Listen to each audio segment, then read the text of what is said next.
Everyone, welcome back to the Engineering Theatre. Thanks as ever to Pandrel for allowing me to be up here talking to you about various bits and pieces.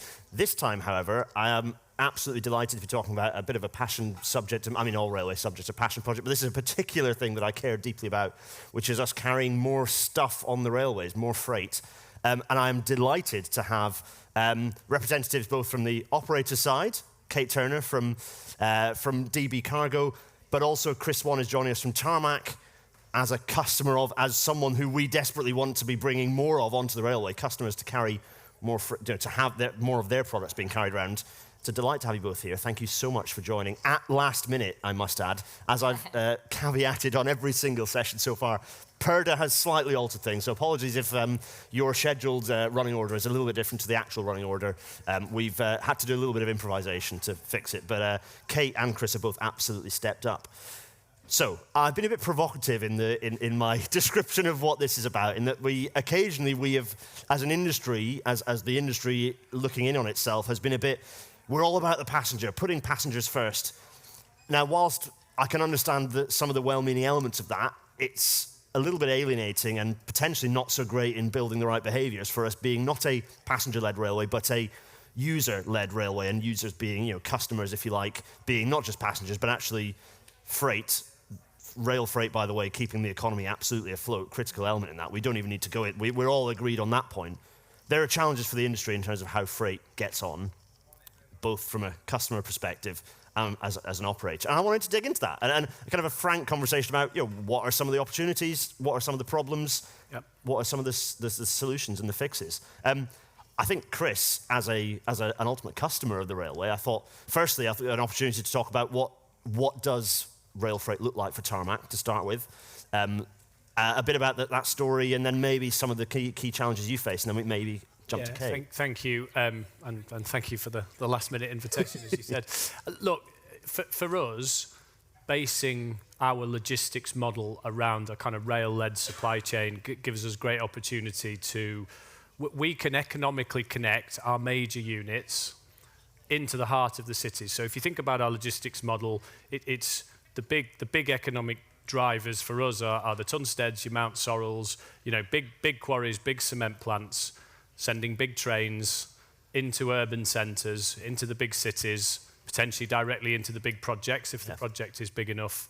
There's then a hub and spoke model in that unit, and effectively what we're able to do by utilising the railway is create a virtual quarry in the middle and in the very heart of the city. So that's, it is a big and complex network, but at its heart, we take a train, we take stone, often from places in the middle of nowhere, and then we're able to create virtual quarries in the middle of cities where we house, in a lot of cases, our production centres, so ready-mix concrete plants, asphalt plants, make our final product, and then that final journey out to the customer is short distance, low mileage road journeys, and increasingly in our cases that's with a non-diesel truck, because we're able to have rail heads in the middle of city centres. Don't get me wrong, the amount of journeys that we're making with those electric trucks is very small, but that number will grow, and it can only grow because we have access to the railway. So at its heart, that's what we do, and that's why we use the railway.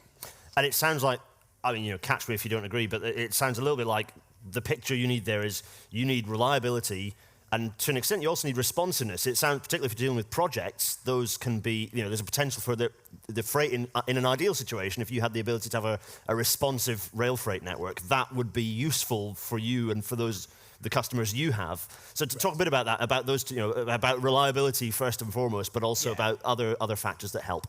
Look, fundamentally, you cannot build a supply chain that doesn't work. So it has to work. It has to be reliable. And I think particularly from a construction perspective, we need some flexibility. It's a warm weekend. I'm sure many of you are going to go to DIY stores. If you could have told us 4 months ago how many bagged aggregates you're going to buy from B&Q this Sunday, that would be great, because then we can run the same train plan every week. Actually, the reality is you're not. And if I were here as a representative of Tesco, a big user of the railway, or other supermarkets, demand goes up and down in the real world, and therefore we need the railway to flex to be able to do that. We can't just say, let's run the same timetable for 6 months and away we go. That world doesn't exist in rail freight. in many ways it would make my life easier, and it would certainly make Kate's life easier. would. But it just doesn't exist like that. That is not our demand, and we either need the railway to step up and help, or it's going to be very hard to make modal shift happen. So, with that, with that picture, thanks, Chris, for that really vivid picture of some of those of what's needed. Kate, DB Cargo carry, the list of customers, the list of products is just unending of what DB are carrying around the UK right as we speak. Paint a little bit of a picture of what that looks like in terms of how you manage that with a railway that is, has increasingly become a passenger-focused railway, if not in its organisational structure, but actually in sort of some of those changes to how people move around as well. What does that look like, and how do you facilitate that? So just touching on Chris's point about flexibility, obviously having a forecast that is great would help, but we know we need the mature relationship between the customer and the supplier in order to serve all. From our point of view, it's more about the flexibility on the network. So we are not almost constrained by resources at DB. We have locomotives, we have wagons, we have drivers. We've created a mobile train driver concept where you can almost plug and play drivers. However, paths is the key. So I think the industry getting the buy-in to have potentially additional capacity during the day. Quite commonly, rail freight runs on an evening. We have to run in between passenger services. So in terms of paths, something that could take 2 hours, could take 6 hours, becomes inefficient with cost. You're then battling with road. We all say rail freight, our biggest competitor is not any other rail freight, it is road. Yep. So I think it's about having that maturity and understanding between customer, supplier, and also Network Rail of what we need. And to an extent, not to an extent, for the majority of cases, those are political decisions that are often out of Network Rail's and indeed the rail industry's hand. Yeah. Things like, actually, do we perhaps have a bit of a lunchtime slot that is used for either engineering access or potentially to broaden the number of freight paths available, things like that. Also, though, it's making sure that freight are involved as early as possible in the development of timetables, right? So I'll give an example, and it'd be interesting to have both of you come in on this. So the East Coast Main Line has had its timetable kind of delayed again on for various reasons. Yeah. Some of that is the robustness of the timetable from a freight perspective. We don't have to be specific about challenges with timetabling, but in terms of the broad picture of timetabling, what does that look like? Kate, to start with, what does that look like from a timetabling perspective? How do those conversations look? How early do you get involved? Would you like to be involved earlier? What would improve the dynamic between, for example, DB Cargo and the development of that timetable? In all fairness, I don't, with a previous hat on as head of planning, the timetable and how the timetable is derived 6 months plus in advance, we understand that. We've done that for years. We've got a lot of experienced individuals that know that live that day in and day out. What we struggle to manage is the ad hoc, unplanned possessions. Yep. So it's suddenly if a tunnel's blocked or a bridge is, has issues on the network, we have to divert. We may potentially not have driver's route knowledge, etc., etc. And it's almost foreseeing where on the network, and probably this is where we need, from a supplier point of view, a request from Network Rail of where are the touch points, where are the areas that the infrastructure is possibly not where it needs to be now. And then we can almost tell Chris and our other customers that actually there may be an issue here. We are route learning drivers elsewhere in order to have a contingency plan. So I pick up on that because that's really interesting. I might do this every now and then, is just catch and really hammer a point home so that everyone watching, this is an important point. The Network Rail people, that is, and others in charge. So what would be valuable there is for you to have almost a targeted bit of information about the routes that you run on, about what is a foreseen, look, this earthwork is starting to cause little things like that you get to go, okay, right, so you understand that's a problem. It's not a problem yet, and it might not be a problem for a while, but an awareness of that would be really valuable for you. Almost like red, amber, green type things, you know, landslides, things like that you may potentially not foresee, but there may be very, very old structures that may potentially become an issue over time that actually we could then foresee and plan for in future. So I want to pick up on that, actually, that particular point. How, when something like that comes last minute, what does that look like to you, and how can you deal with that and what would make your life easier as a customer of the railway to dealing with some of that unplanned kind of very last minute stuff, changes? Well, I guess the challenge as always is that you've planned a supply chain potentially around something that works, and if it doesn't, we don't let our customers down, and therefore we have to do something different with that. And typically that's road transport. Yep. Now, the robustness of that supply chain is often, you know, if we have a big site in a city centre and we have big stocks, the loss of a train may not be the end of the world. But I think the point really is then you're into a broader look at how we run the railway in terms of our whole operation from end to end, in that if we are trying to build end terminals on very small sites because that's all we can find that are connected to the railway, the reality is the stocking availability is lower, and therefore it needs to be more just in time. So the whole robustness can sometimes just depend on, you know, on how big your facility in a city centre is. But if I can just go back to your original question on the timetable, I think that's crucial here, because look, private sector businesses, big and small, some very big, have planned national and in some cases international supply chains, invested millions, tens of millions of pounds of private sector money in facilities and based their entire supply chain or a good chunk of their supply chain around a railway that works. We cannot have a situation where those supply chains are put in jeopardy because somebody's bought some new trains and not thought about a freight path. That is unacceptable, and that needs to be made clear. And I think the response of the freight community has been a good one, but it shouldn't have been necessary. You know, and I think that the point that needs driving home is that this is not an inconvenience for the likes of DB and Freightliner and GB alone, although it is. This is sort of businesses that have done a lot of work, invested in a facility just to allow them to use the railway, and I think, you know, some people clearly in the East Coast situation have forgotten that, and that is a message that we need to make over and over again. And it goes bigger. You know, the ripple effect is much larger. You know, we need reliable, robust, rail-led freight supply chains to meet our carbon targets, to meet net zero. And to do the right thing from a road safety perspective, to do the right thing. You know, you can run it.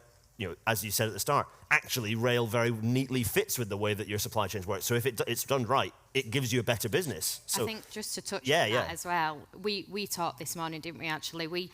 We're trying to push longer, heavier services. We can run longer, heavier services, but it's what can be physically possible on the network. We know that, you know, our locos will pull that, and we can do trials and over and over and over again. It's just we need the support from industry, from other TOCs and alike to try what is physically possible, to then get the efficiencies to prove what else rail freight can do. There's a couple of things I want to pick up there. Number one, it's a point I've often made, is it's much easier to put maybe not politically, but in terms of for the operational, it's much easier to put a light electric passenger train into a loop and run a freight train through and keep that damn freight train moving. For the timetable resilience, very easy, whoop, whoop, happy days. Behaviourally, the railway maybe doesn't see it that way. It kind of sees, well, you know, you shove the freight out the way and they just sit there for a bit. And, you know, there are clearly some behavioural things. But the other thing is, that I want to pick on is, what are the physical challenges on the railway that cause you problems? You know, is it stabling, siding lengths? Is it lack of city centre space for stabling? Is it how long it takes to join a new bit of siding to the rail? What are some of those challenges? You both might have views on this and from different angles. What are the physical problems with the rail network that cause you headaches? So let's pick up the heavier, longer train point. What's stopping that from happening tomorrow?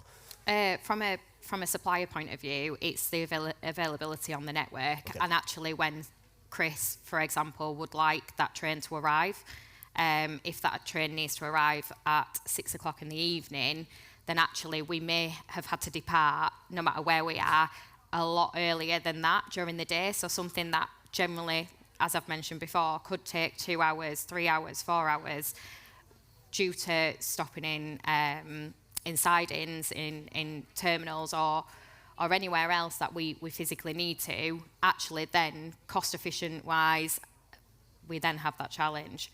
So paths, 100%. I've mentioned the possessions and actually the unplanned ones, but also the planned ones, in all fairness. Commonly, when we run during the evening, possessions are taken in the evening, purely because of passenger. They won't let me on any other time, you know. Yeah. So there's a combination of things that do make it restrictive. I do think over time we have worked as an industry probably better to drive some of the growth, because it is proven what rail freight can do. Absolutely. Yeah. And the credentials that it gives from an economy point of view and also efficiency point of view. But we need more. Yeah, and we'll come back to what I see as some of the really big picture, the big fundamental picture problems. We'll come back to that momentarily. But Chris, I wanted to give you an opportunity to talk about some of those, some of the fiddly, crunchy stuff that causes you headaches in terms of. Actually, kind of credit where it's due, and it is easy, especially as in my position, to sort of pick things apart. But as a general rule, I would say that the services that the railway has offered, both in terms of our freight operators and in terms of the railway itself, has broadly actually been very good for the last 12 months, certainly post the industrial relations situation.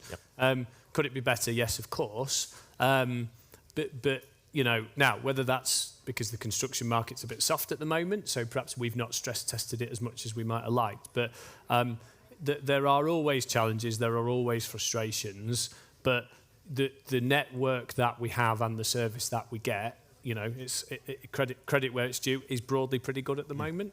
There are some frustrations around that bigger picture stuff, which, as I said, you'll get into, and I think the railway getting in its own way of growing is a challenge. But currently, the performance of the trains that should run is actually. I'll minute that. Yeah, I was going to say, right. Yeah. Good, excellent. We've Currently. got that Yeah, snapshot. currently. Yeah. So, okay, right. I'm going to give us a little bit of a kind of a different angle. You have a new site, city centre site. Mm-hmm.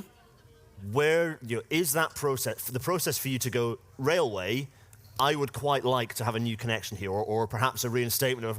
Yeah, okay, I'm getting a feeling. What the hell does that look like? Is that a process that you think is fiddly, but you know why it's fiddly? Or do you think that it could be streamlined, or that it could be accelerated? What are your views on... Because you understand the industry pretty well, you understand the challenges there, but do you think that there are lots of... do we deliberately trip ourselves up as an industry in that process and giving you what you need? Oh, my God, how long have we got? The short answer is yes, and I think the challenge... We have a number of sites, as I'm sure do many other companies in our industry. There will be plenty of industrial units sit alongside the railway whose output can and should involve them doing rail. Yep. Okay, so if you had unlimited time and mapped out all of the factories and all the industrial units next to the railway and went, why don't those people do railways? Almost without question, go and be a logistics manager in that business and try and ring somebody from, I guess, initially Network Rail and say, I would like you to build me a railway into my factory. And if a huge proportion of them will have given up, if not by the end of the first phone call, but by the second. Time, cost, hugely unnecessary bureaucracy. It just is...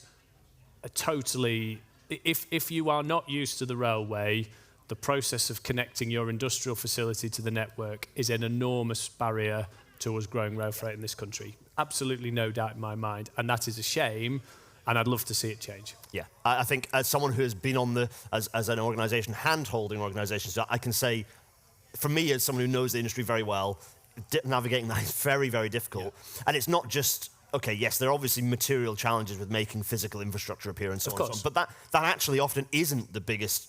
Like, by the time you got to that point, you probably won most of the battles. It's all of the stuff before that, right? Well, just that, you know, if you work for any company and you're going to apply, whether you're going to apply for capital from a parent company or whether you're going to go to the bank and ask for a loan, how much is this going to cost? Yeah. Well, I can tell you, but you probably have to get to, you know, whatever stage of, it's not GRIP anymore, is it? Whatever it's called. So I can't tell you how much it costs until you pay me X. Yep. Yep. You know, that even asking that basic question of how much is it going to cost and how long is it going to take is an extremely complex process.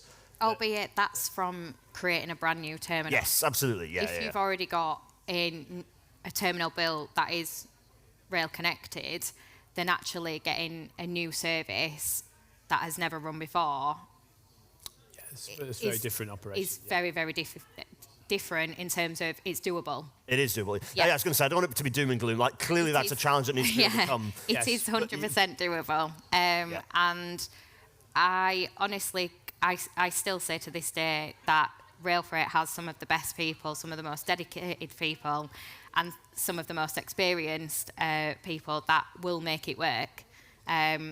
Quite commonly, Tarmac and many of our other customers can ask for trains that we've never run before with very little notice, and just out of virtue of what we do, we have become very good firefighters, and we're good at it.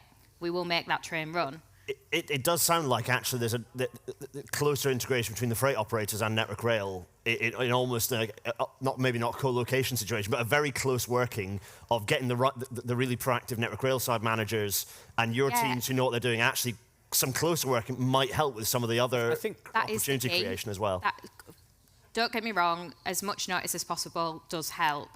However, the fact that we are working very close with partners in Network Rail to make sure that actually we do hit the growth targets that we need as a collective to hit, actually we will make it work. It might not run smoothly initially, however, over time it will. Yep. You know, we all learn from the past, and the railways should be known as one of the most safe forms of transport as well, and way of moving goods. And I think that's a really key point to push as well. I think that's a really good point. And actually, you know, if we talk about modal shift on a big scale, at the moment, Kate's right, and credit to her and her colleagues in the other freight operators and Network Rail. That's almost the last part, will the train run? That's almost the part that we're personally, and I think if other customers were here, that's probably almost the last worry. Yeah. The issue is how does this fit into my supply chain? How do I make this work economically? How, you know, if I start having unnecessary road journeys because I've got to take it from somewhere to somewhere to put it on the train, what's the point? You might as well just keep the truck running. Those type of things actually are the reason I mentioned the sidings connection is because if we're going to see modal shift happen in a really big way, you know, we need more rail connected sites. At both ends, we need the ability to connect industrial sites, and then we need the existing estate that is being managed within kind of the railway, you know, whether that's a freight operator owned or public sector owned, etc. That needs to be much better used to enable rail freight growth. And there are some good people doing some really good things in all those companies to make that happen. We need to amplify that. But yes, and the challenges continue. Whether it's connecting things to the railway, whether it's the fact that the ideal railway sites are hard to get planning on. That's sometimes the challenge as well. You know, in order to make this work, we need to be in a great location. Once we're in a great location, it's quite hard to get planning to run an industrial location. You know, those kind of things are the type of challenges we're trying to go through that I do think to make this happen on a big scale is needed. So I'm conscious I want to give an opportunity for questions. The last thing I was alluding to the fact that there is a big looming kind of dark cloud above, which is fundamentally the railway needs more capacity. Mm-hmm. And we've had walkbacks on the opportunities for new capacity in the form of HS2 being kind of pulled right back to a short stub, which has obviously recreated a lot of problems that were potentially going to be solved that would have made both of your lives a lot easier. From your perspective, do you agree with that? That ultimately everything else is dealing with a very constrained railway, and having a bit more breathing space, a bit more capacity would make a lot of that easier. Certainly, Kate, sounds like that is the case. If you had a bit more breathing space, that would help a lot. Capacity is the key thing to unlock from a big perspective of more choice, allowing that more reliability, allowing it to be easier for us to fit our engineering works around, long-term planning of engineering works to give you more freight paths. It does sound like that, like capacity will just allow us to fit all the pieces together a bit more easily. Yeah, and I think the timetable has always been built historically, of historical data that has been found over time. I think where we need to look going forward and the strategy needs to be as a collective actually challenge the timetable. What physically can different locomotives now do? What physically can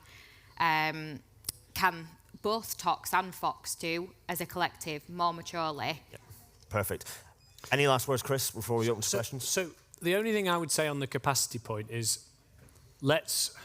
clearly there are areas of the network where if you have more capacity, you can run more freight trains. But I think the exciting opportunity that rail freight offers the industry that probably doesn't exist in other parts is if you get the economics and you get the supply chain stuff and we sort the terminals, there is loads of things that currently move around the country that can move to the railway which don't require any additional capacity. Yeah. So we don't need to kind of, this... We don't need 15 years to wait for HS2. We don't, and we don't need... And it's not a kind of, well, imagine how much rail freight we could run if we had more capacity. The reality is, even if we don't get any more, there is still an awful lot of things that we could move by rail in this country that we don't, if we got some easier things right, that presents that opportunity that is not... Clearly, this is not me saying we don't need more capacity. I'm not saying that, but let's not kind of wait for that. Yep. There is loads of stuff we can do before that happens. That's a really nice point for me to open out to questions from the floor. There's a roving mic. Go for it. Hi, it's Neil Dance from East West Rail. I'm Head of Intelligent Systems. There's a number of AI systems out there at the moment that are looking at planning and train path planning, and they sort of look at how they can actually reduce the amount of delays and get perturbation back on track earlier. Are the rail freight involved in that, Indris? Because I'm just concerned that we could build in that bias that we've got now, that we move the freight trains out of the way to get passenger trains running. I can take that. So the train planning system that we use at DB, Network Rail use, and I believe GBRF definitely use, I'm not too sure on Freightliner, is Attune. So unless Attune is being used through AI. I know Attune is built, and I'm unsure whether or not you're aware of this system, but it's basically built through collection of train pathing data that is stored within Network Rail. We don't use any intelligent AI within DB at the moment. That's not for saying that we wouldn't look for it into the future. We've just got a new Chief Transformational Digital Officer who is looking into what should pathing look like in the future and what should almost the end-to-end process look like. What actually can computers do now. However, I am a big advocate that you still need humans a lot in the process. And quite often it is humans that challenge the norm that drives forward some of these additional trains that we need. I think to just kind of add a little bit to that, to absolutely emphasize that point, it's amazing how little a computer can do on something that you'd think is so complex as a timetable. It's amazing what the human input achieves that a computer cannot. From the amount of information that's just in that brain that you could never write down, it is quite spectacular what planners, both timetable side and operator side, can achieve. Yeah, I do say planning is like black magic. Literally, it's almost, you've got a timetable, you've got an atlas, and you basically need to junction by junction, signal by signal, and know what, where you're going. I actually went through driving and ground staff competencies, and until that point I was a planner previously. It was actually when I got my competence in driving I truly understood what was needed in planning, almost the backwards way of doing it. Yeah. Fantastic, thank you. Another question. Another question for Kate, I guess, really. I can't quite remember when it was, but in the last 6 to 12 months DFT put out their long-awaited rail freight growth target. Yeah. I think they said 50%. I'm not sure I can remember how long a period they said they wanted to try and achieve that in. What's the kind of, other than obviously applauding the sort of sentiment and the statement of intent, which I can, all the Fox have done, what's the sort of the general consensus in terms of how useful that will be as a kind of a signpost, an incentive, a sort of a, and I guess the other thing I suppose that I don't particularly understand is how are the government actually saying they will help the rail freight industry to achieve that by putting some money behind it? Because, you can't do it on your own, you guys. You need funding, don't you? And we need the support. Yeah. Ultimately, however, I feel that statement being made and that drive and that push, actually, that came from multiple industry partners, freight operators, train operators, DFT, Rail Freight Group, various other parties that actually, if you're all following that same goal, that actually the push needs to be there. And I keep saying the word mature, but it's about looking into what can we do as a collective, as a group. And I know that's not answering the question directly because it's only just almost come about. So it's still quite premature. And I think over time that we will get to a point where we need to see change happen, and we need to see it quite fast, actually. Yeah, I mean, I think it's 75% till, I can't remember if it's 2040 or 2050, but I'm sure you've all got phones. If you've got the Wi-Fi, you can look up as easy as anything. But the point, so in the blurb for this, there's a point made around kind of the railway existing together. I think the reality is that the setting of a target and the kind of making sure that everyone in the railway is pointing towards that target. Look, it's setting long-term targets is hard because people come, people go. No individual is going to be held accountable for whether we make it or not. But I think the reality is it's starting to drive a behaviour, and we saw that in Scotland. If you look at what Transport Scotland did initially, and that was kind of held as an example, they set a growth target. They then embedded an infrastructure behind it, a management infrastructure behind it as to how they were going to set a plan and actually try and manage towards that growth target. And then a bunch of stuff happened that look, you can't help the market sometimes. Rail freight exists within a private marketplace, which sometimes looks positive and sometimes doesn't. But if we're able to do that UK-wide, where the railway puts a management infrastructure in, that is incentivised not just to kind of do no harm, but to actually proactively grow, that makes a massive difference. So, listen, I'm sure no one's going to have a kind of a long discussion in 20, whenever it is, of whether we made the exact 75% or not, but you are already starting to see management infrastructure be put in place to manage it, and don't underestimate the importance of that. One last question, then we'll... One last question. One last question, and we'll close up. Hi. Thank you. Nick Rowe, I work for Amy, and just thinking about unlocking rail freight's potential. I don't know who's going to form the next government, but the two big parties are both committing to... Put a bet on. Both big parties are committing to Great British Railways, which I understand the concern around the disparate industry, the different silos. So putting track and train in one place, I get it. There's an argument for that. But how do you think that rail freight could be pushed out of that situation? Because, of course, you've got one body now responsible for the train, the country's passenger services, and allocating capacity to its network. So what's stopping them from running their services in preference to all of the open access operators? It's a nice place. I'm just going to put a little spark here to just seed the answer so we get a nice rounding moment to close out today's sessions.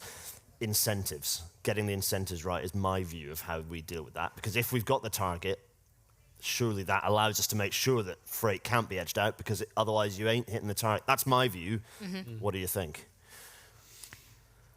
Look, the reality is my role now encompasses other European countries.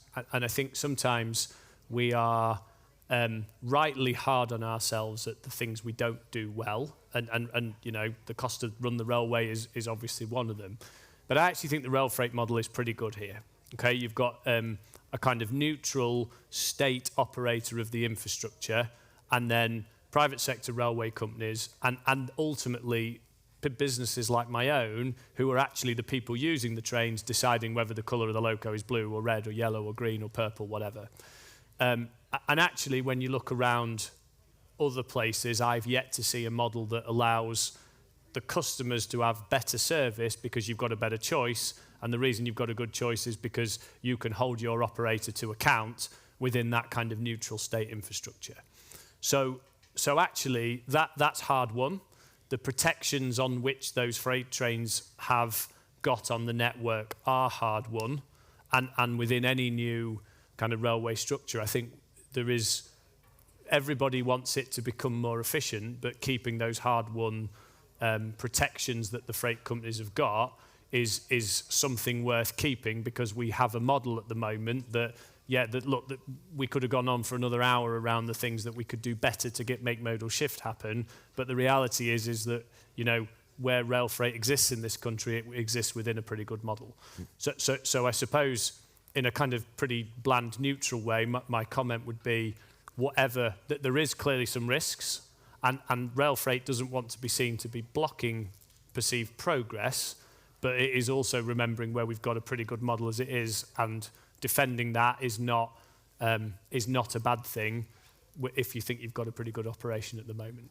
And I was going to say, yeah, you have the last word. Yeah, I would go down the lines of what rail freight can do in terms of efficiencies. So what does it take? What does rail freight do in terms of taking HGVs off the road? 129 up to road vehicles off the road. Now, depending on which government we next have, surely going back to your point, Gareth, on incentives, the proof is in the model, is it? And pardon the pun, but it is in the pudding of literally, can we, as a supplier and as a rail freight company, demonstrate actually what we can do in the economy and through efficiencies to argue that over almost a passenger service, for instance, that may only have 10 individuals on it. And it's getting that balance right, I think. So, with a huge amount, I mean, both of you, thank you, Kate, Chris, thank you so much. I mean, really, we could have done that for much longer. I've already given us an extra 5 minutes. Really, really valuable conversation. Thanks to all of you for joining us. Thank you to Pandrel for allowing these conversations to happen. Hopefully I'll see a few of you tomorrow as well. But from us up here, thank you very much indeed.